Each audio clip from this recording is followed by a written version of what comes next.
Hello my good people, welcome to this channel. My name is Mamba and this is TALANTA Stadium in Nairobi, Kenya. Canopy installation progress.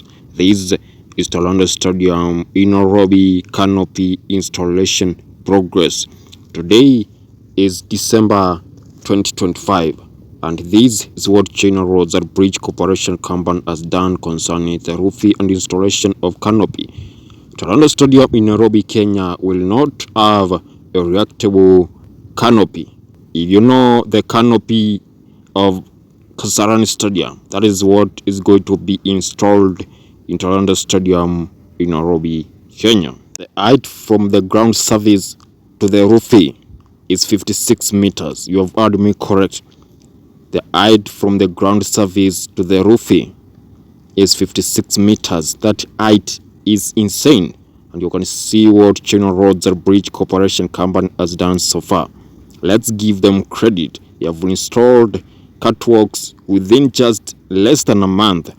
They have installed trusses and now they are proceeding to install the entire canopy. This stadium is expected to be completed next year, 2026, as TALANTA Stadium is going to host AFCON 2027.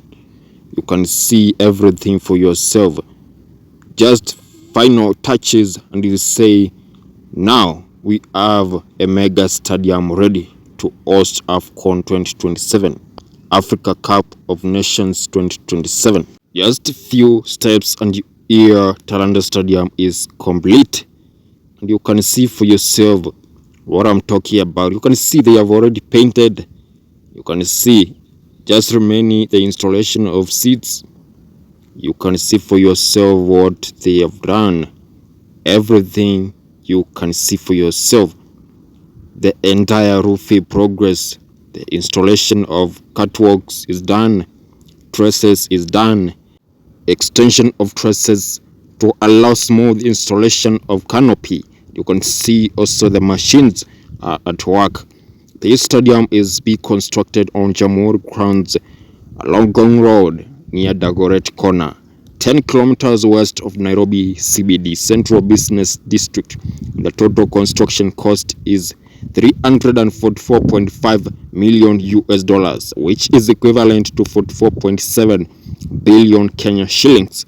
The construction company is China Roads and Bridge Corporation Company. This project began in 2024.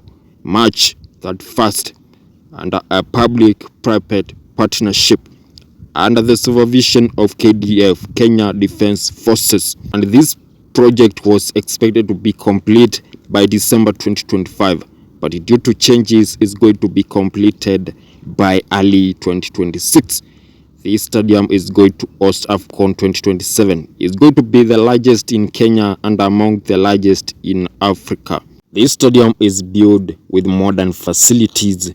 Apart from the reactable canopy, this stadium has a lot of uniqueness, things that has never been seen in Kenyan stadiums so far. Let's give China Roads and Bridge Corporation Company credit. They have done a great job. They are doing a great job. This stadium has a seating capacity of 60,000 spectators. That is a great capacity compared to what we had in Kasarani and Nyayo Stadium and other different stadiums in different towns and counties in Kenya. Like this video and subscribe. Let's keep enjoying the roofing installation progress. The canopy installation progress today be installed in TALANTA Stadium in Nairobi, Kenya. You can clearly see the massive canopy installation progress as of December 2025.